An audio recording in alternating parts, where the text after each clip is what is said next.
Hello, everyone, and welcome to New Wave History. My name is Raza Rumi, and we try and bring a lot of writers, journalists, academics to our YouTube channel. And we want to talk about recent historical events. I'm really fortunate that Bette Dam, who is a Dutch journalist who wrote this excellent book on Afghanistan, is with us. The book is called Looking for the Enemy, Mullah Omar and the Unknown Enemy, right? So, Bette, well, first of all, thank you for the time. And before we begin talking about your book and Afghanistan and what you saw and what you documented, um, I would like to tell the viewers that Bette is one of those courageous journalists who spent 15 or more years in Afghanistan. And she traveled through the country. She was often traveling in disguise across towns. She was meeting all the sources, doing some really risky interviews and and audio cassettes and collecting all the materials. And that's how this book has come up. But it's a good book on the recent and tragic history of Afghanistan. And Bette, that's what I wanted to talk to you about today. What made you go to Afghanistan and what piqued your interest? Yeah, thank you so much for having me Right. in this beautiful room, by the way. Thank you. Beautiful pillow art. I landed in first. I was with in safety with the NATO. Yeah, that's right. Yeah, and And I didn't really feel so safe actually with NATO because I felt NATO didn't have a lot of information and also control. And as a white,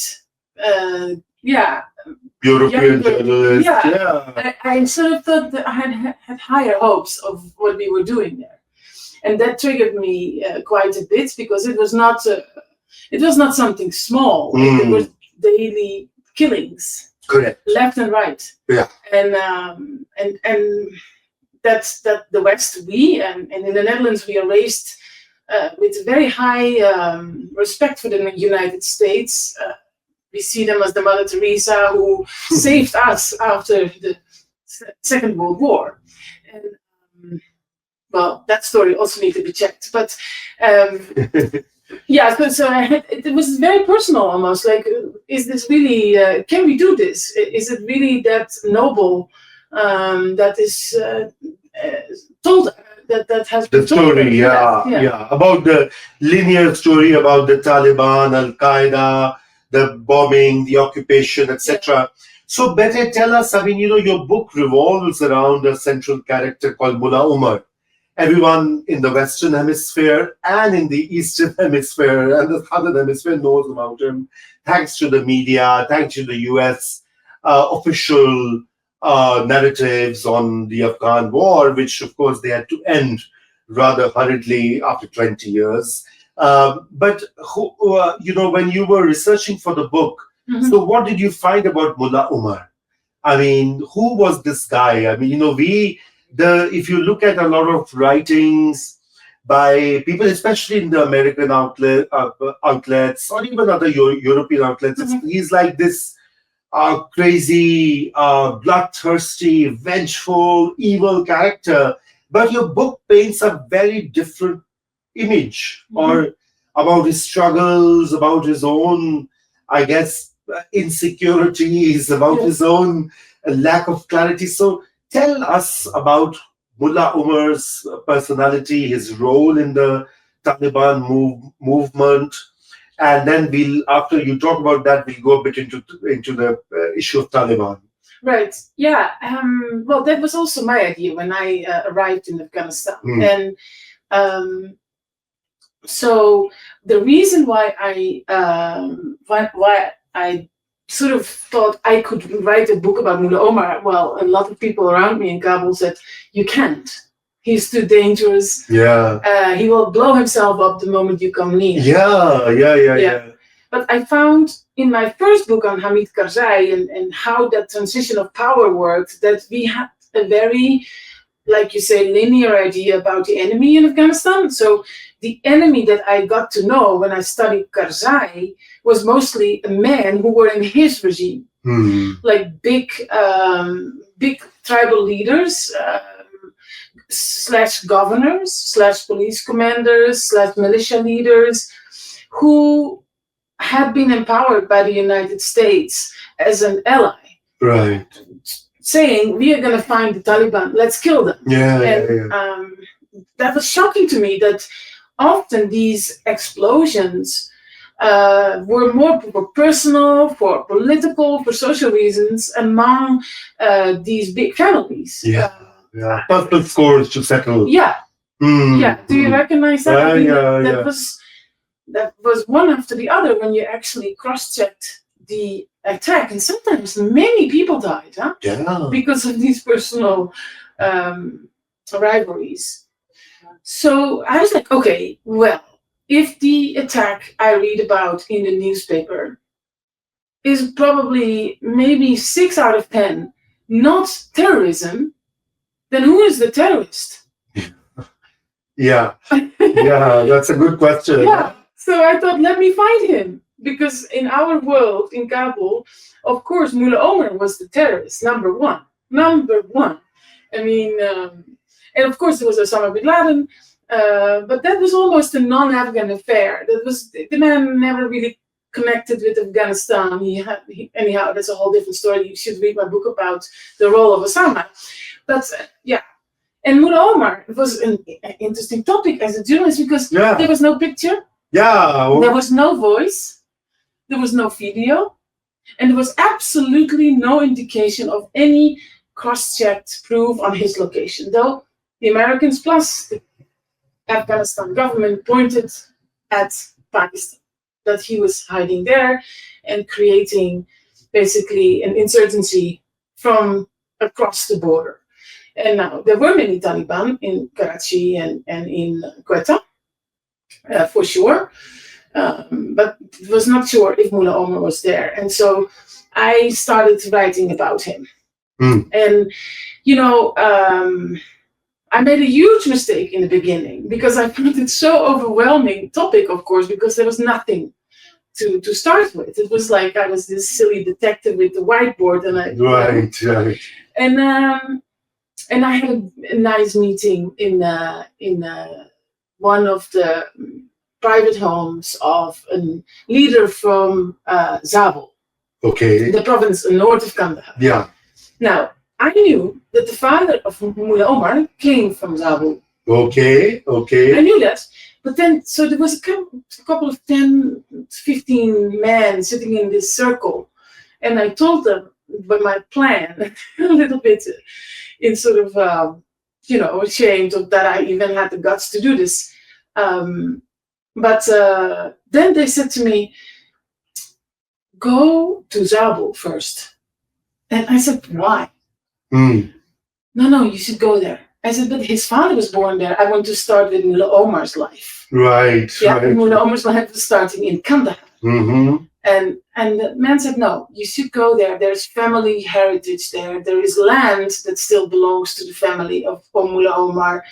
And that's why, and I didn't understand it. It was 2012. I was maybe still too arrogant, or I don't know. But it turned out in 2019 that Mullah Omar had always been in Zabul. Oh, yes. 2001. Yes. That's the major discovery of your book. But constantly, even we believed in Pakistan, he's hiding in Pakistan. We were told he's either in Quetta, there's a Quetta Shura, or he's on the border of Pakistan and Afghanistan, and he's always hiding there. But your book is the biggest revelation was that he was actually all the time in Afghanistan. And as you say, in Zabul. So tell us more. How did you get there? How did you reach there? What was he doing in Zabul? So that also relates to your first question. I did find this out. I did ignore these very interesting men. And I went first to the birthplace of Mullah Omar, not his father. And so I knew some people there. And it was quite a ride. But I started from the beginning, basically. So I started from the beginning. I got to know him as a boy. I got to know him as an orphan. Mm.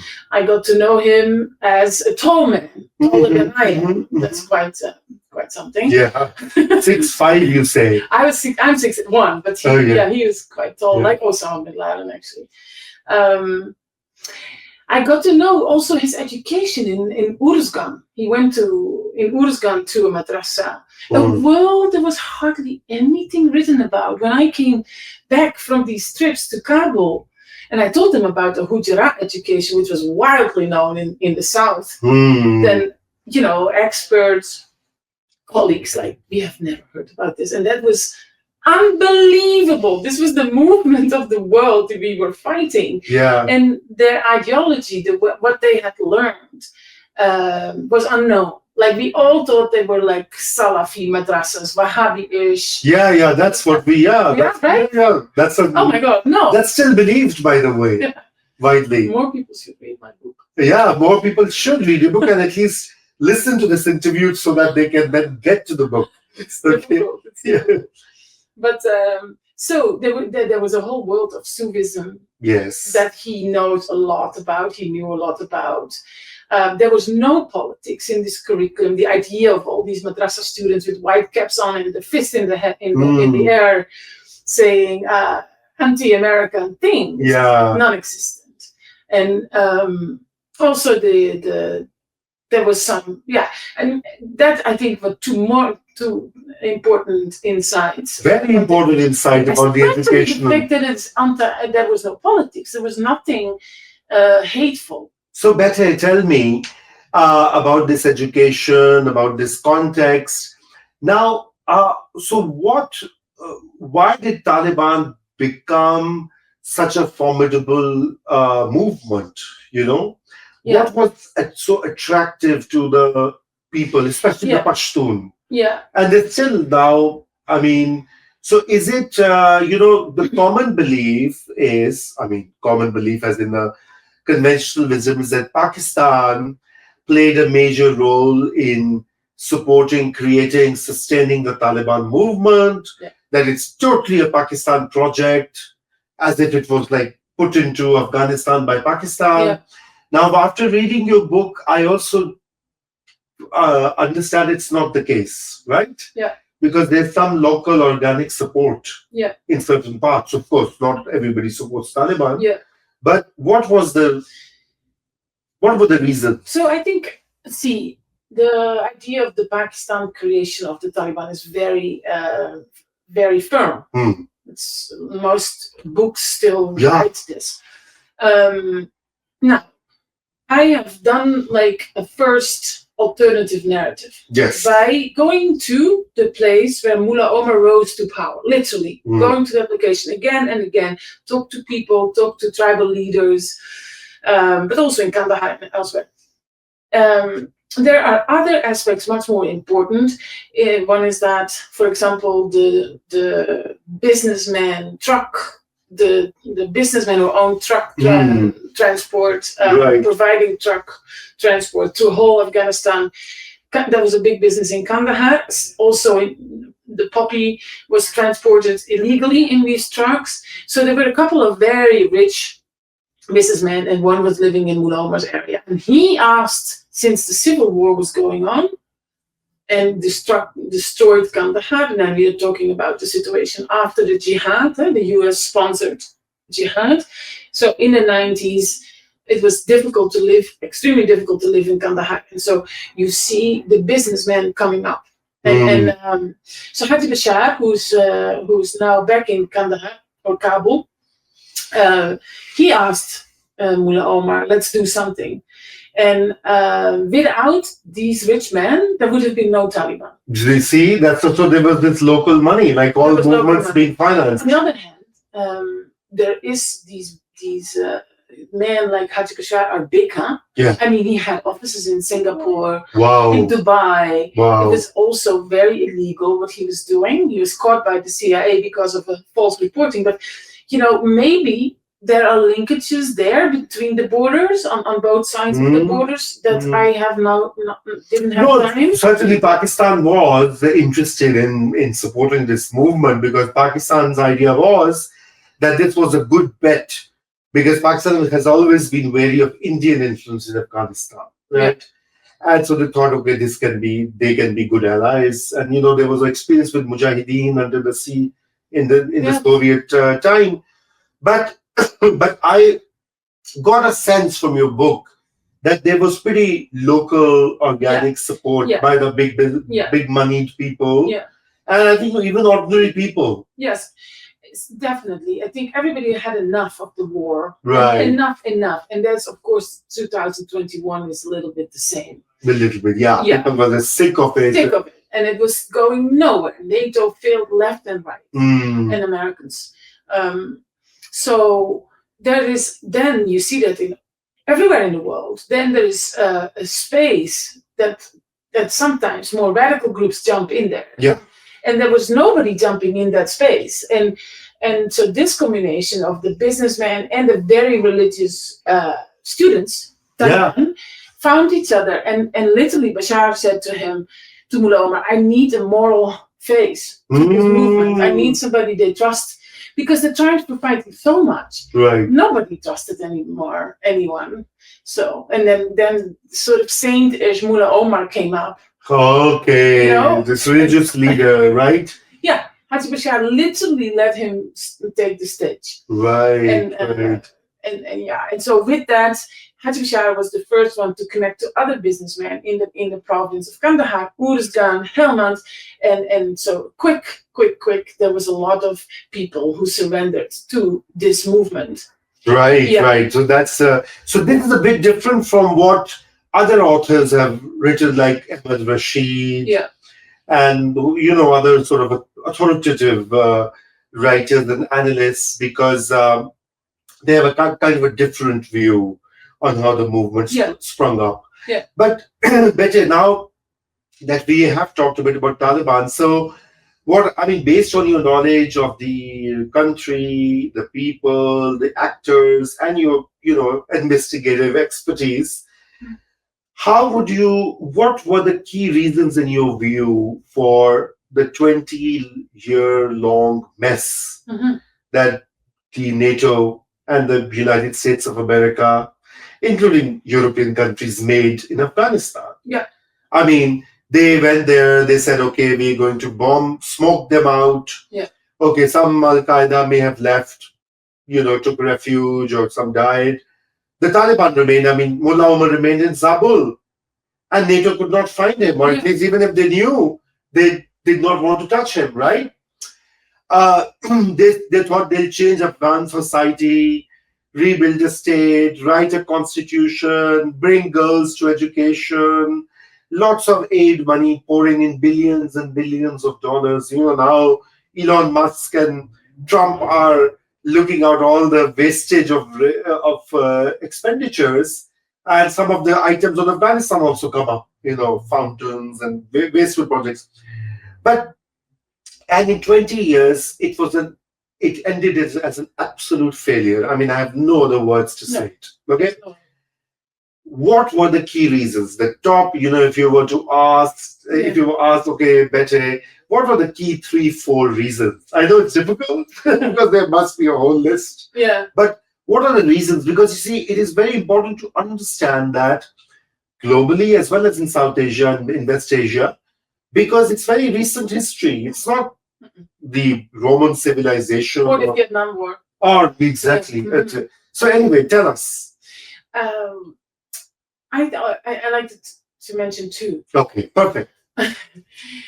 The main reason why we lost, I still say we. It's okay. It's okay. You're European, so you're allowed to say that.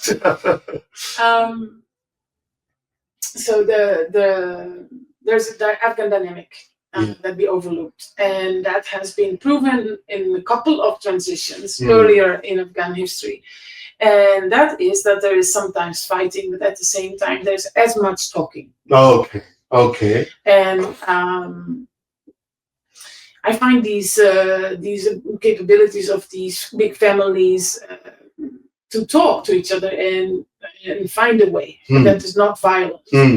Very fascinating. And we missed that. What did we miss?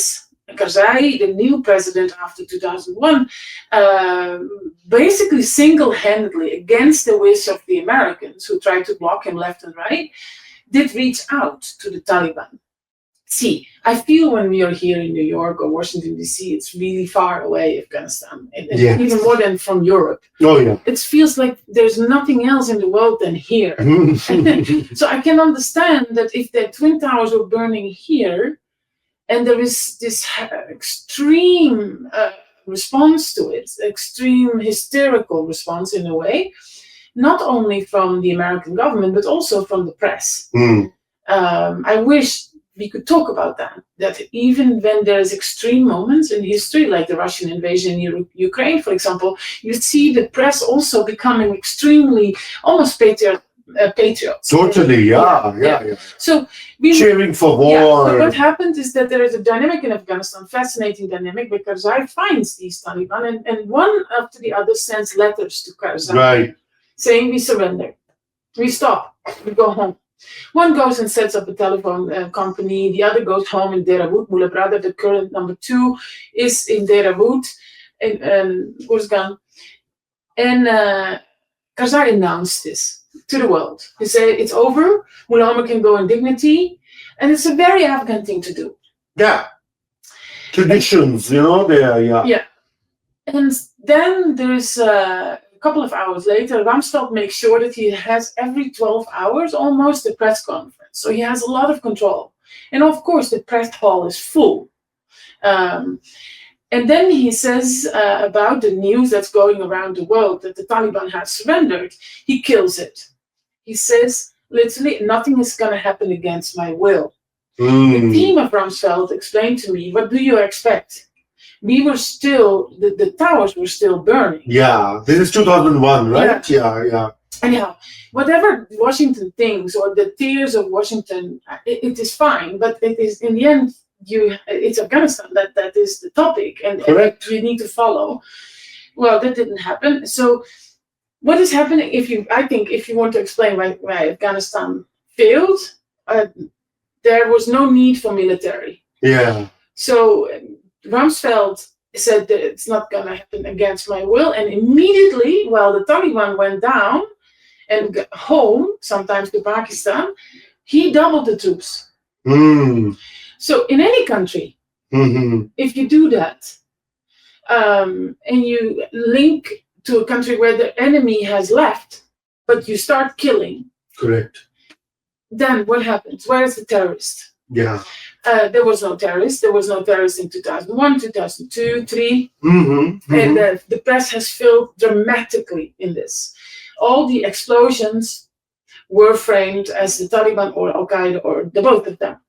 And so the enemy was bigger in the newspaper here than in reality. And that newspaper went to the politicians here who sent more and more troops based on these attacks. So there was a whole echo chamber here filled full of information they created themselves.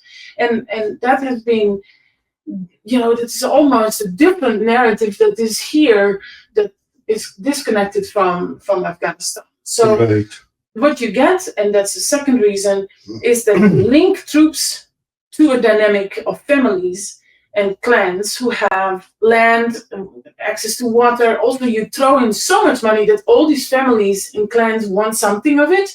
I think that would happen in every country. Correct. If you get 1 million or maybe 50 million to build a camp, we saw that all these allies of the Americans were just pulling it towards their own clan and build, or not even build, but get the contract. So you get a lot of these, what I say, false reporting. These men like Asadullah Khaled, who is I think now in the United States, Abdul Razik, the Shirzais, the Gullah Shirzai in Kandahar, and the Akhundsars in Helmand, everywhere, Esman Khan. All these men had their own life. Right. That was ages old. Yeah. Yeah. And so this foreigner comes in who's blinded by an ideology and says to them, here is the money, kill the Taliban. So they killed rivals. Mm.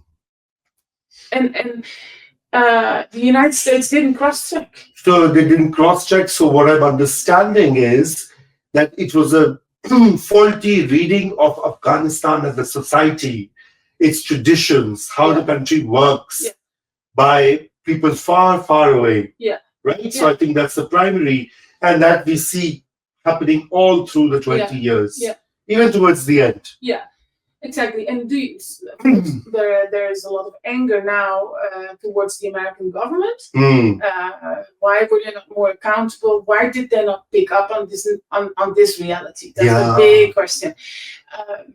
But what I think, a government does what it does. It's full of PR. It lies. That's what the government does. They want to stay in power. There's weird dynamics that corrupt information. And then there is the fourth power. I think in democracies, the fourth power, the gatekeeper, the media, are the extremely important, only important pillar. Absolutely. That can help us. That can give the voter the information to go beyond this government politics, dirty politics. Yeah. And be the representative of a sort of almost hopefully complete story that gives you all the aspects of it, and we didn't have that. American media, definitely not. I mean, I used to teach courses in global journalism, and we would actually cite New York Times, and they're cheering for Iraq war invasion based on false information. And they haven't even apologized. Hundreds and thousands of people are dead. Apologies is very difficult. It's extremely difficult. I know. It doesn't fit the profession, actually. Maybe that's the thing. But I think it should fit. I think it's their link with power. Look at what's happening now. I mean, all the media is now bowing to Trump administration. There's hardly, Washington Post, all of the outlets. I mean, the small ones, the independent ones are still carrying on, but the big media houses are all easily becoming comfortable. I mean, Trumpism is the new normal in America. So it's always been, because I think it has to do with the corporate power, because the American media ecosystem is so much controlled by corporate interests. Big five companies own 80 to 90% of media produced in the country, mainstream, of course. So corporate power is a real thing. I mean, I think, is that literally the New York Times building that I'm seeing there? Yeah, very close. No, this is not. I mean, it's a few blocks away, but yeah.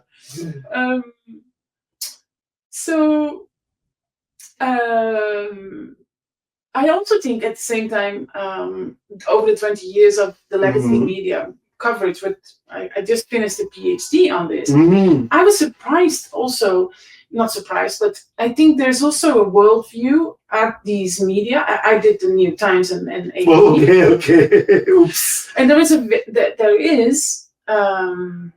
the worldview that they brought to Afghanistan. It was, funny enough, liberal, progressive.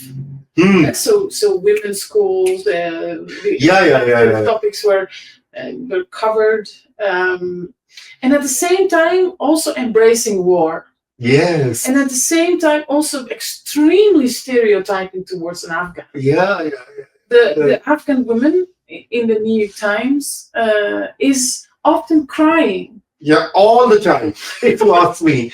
I mean, all the time, as if they don't have a life, they don't play sport, they don't laugh, they don't have hobbies, interests, creative talent. No. It's just one oppressed woman from that time. And I mean, I'm actually tired of the tropes. It's unfortunately, stereotypes also exist about European and American women, as you know rather well.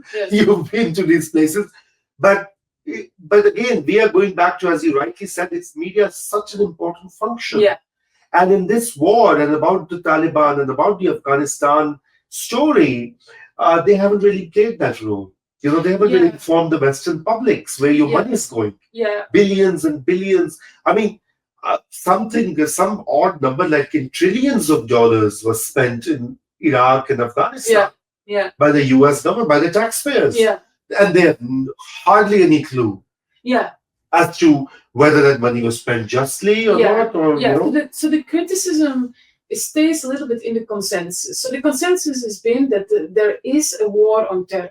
Yeah. From the beginning. Well, the Taliban was gone. Yeah. The terrorism was gone. So that concept that it was invented here in Washington, D.C. should have been changed in the paper. Yeah. You know, that is a framing that any government is very good in. But they don't challenge national security. National security is an issue. That's the thing. Yeah. How is it in Europe? I mean, is it more likely to be challenged in Europe? No. Compared to America? Same? I mean, I think, Because in Pakistan, where I come from, you are labeled as a traitor. So in good times, you'll be picked up or you'll have a case. In bad times, you'll be disappeared. You won't even know where you are, or you'll be killed. So I guess it's a matter of degrees, but that's what journalism also faces a crisis, because when it comes to national security, there's this element of secrecy, lack of transparency, lack of openness, and that muddies the water. Yeah. Right? Yeah. So that you see a lot of unnamed sources. All the time. So anyway, let's come back to your book and today's Afghanistan. So you are following the Americans left, NATO exited, the Taliban rule there. They don't have much money. They are running from pillar to post. They're making deals with China. They're trying to make deals with India and other powers to stay afloat. But these really worrying things, unfortunately, it's stereotypical about girls not being sent to schools, women being ousted from public jobs. So where do you think this will go? Is there any resistance to Taliban within the society or other groups, or Taliban you think are really there to stay for some time? Oof. I know. Difficult. Very difficult, I know. Well, it can be over tomorrow. Oh, yeah. We didn't know what would happen in Syria. Correct. I'm very careful, very careful. It's the most asked question right now. Is there any resistance inside Afghanistan? I think there is within the regime. Right. Within the Afghanistan, within the Taliban factions. Yes. I think they are still in an interim government. They haven't settled, and I don't. The divisions are really big. I think the idea that Haqqani, not the idea, the fact that Haqqani has gotten up in the ranks of the Kandahari men and power structures, because Mullah Omar had nothing to do with Haqqani. Right. In that time, Haqqani was left in the east, could do what it wanted. There were girls' school open under the Haqqanis. But Haqqanis also surrendered. They were not the enemy anymore. Yeah, they surrendered, of course. To the United States. It's an unbelievable missed opportunity. Yeah. So this was avoidable. That's what your book's key argument is, that all of this 20 years of carnage, debts, plunder, and wastage of money. Yeah. Imagine if these trillions of dollars were spent in America or Europe. Yeah, on healthcare. Yeah.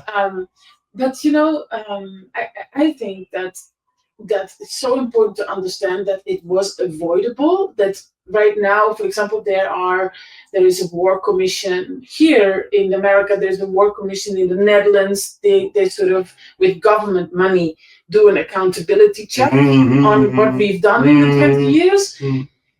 And I think it feels so, you see questions coming up of like, were we efficient with school building? And I'm like, the idea that it was avoidable is probably not going to be in these reports. No. It's only a sort of technical exercise. Did we spend enough money? Did we spend enough money?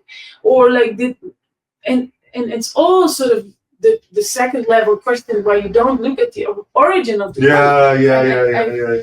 So Bette, tell me something.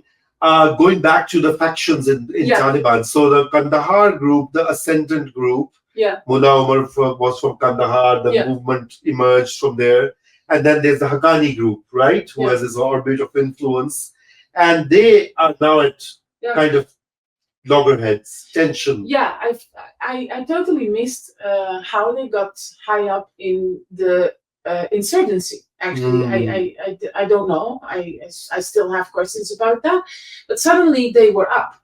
Maybe there is some Pakistani influence. I don't know. Of course, there is, because Pakistan has been backing Haqqanis historically. Yeah. His brother was living in Islamabad, who died in a drone strike or something like that. Yeah, in the city. In the city, or was murdered, I think. So, but then there's also another dimension. So the Haqqanis are the new kid on the block, and from what I got to know, before 9/11, they allowed girls' education quite a bit. Yeah, Haqqani had a different view. Yeah. Yes. So now, what do we have? Now we have a new group in Kandahar, which is a tribal constellation of Nurzai. Okay. And I don't know, maybe it's a tribe, it's a sub-tribe. So the Nurzai is a very big tribe. Also, Mullah Omar was a Hotak, and the people around him were all but Nurzai. And so there is also a completely new dynamic of the Amir, Haibatullah Akhundzada, being the leader right now, and he is operating a lot like a tribal group. I heard that in Kandahar when I was there. It's 2 years ago now, 2022. But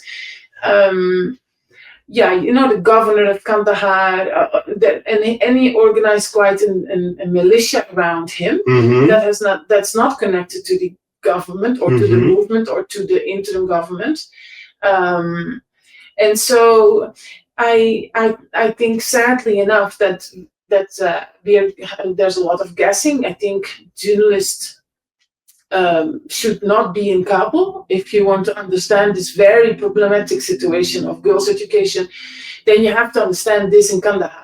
You will not probably meet the Amir. The Amir is playing the game of Mullah Omar. Right. Look at me, I'm so unavailable. Right. You wonder if he does this sometimes, like I have one eye too. Yeah. But so he's doing that too. He was just a mullah in Quetta, right? He was approachable, everybody was seeing him, but he's apparently very afraid to be killed. Well, we have had some killings right now. Yeah. And the ISIS is very active, getting active. Yeah, the Taliban is misusing that narrative too. We are actually not completely sure how big ISIS is. We know that the CIA is on the ground in Kabul to help the Taliban. This is a very interesting alliance is forming there. The CIA has always blown up the terrorism narrative. So you need to do a cross-check on these attacks. Because the Taliban is also, it can also misuse this narrative of we cannot provide more freedom because of security threat of ISIS. And I'm not saying ISIS is meanie and it doesn't matter, but I also think there's not enough information to say that there is this massive threat in Afghanistan. We have some indications that attacks, for example, in Bamyan on tourists, had nothing to do with ISIS. So, which reminds me that Bette, about the Pakistani Taliban. Now, they have their bases in Afghanistan now. And they have been launching attacks on Pakistan. And the TTA, whom we call the Afghan Taliban, because we have Pakistani Taliban and the Afghan Taliban. So Pakistan is now in a really tense relationship with Taliban because of these attacks. And this is perhaps, and the Pakistani Taliban, the Afghan Taliban said they need Pakistani Taliban on their side because they have this fight with Daesh or ISIS.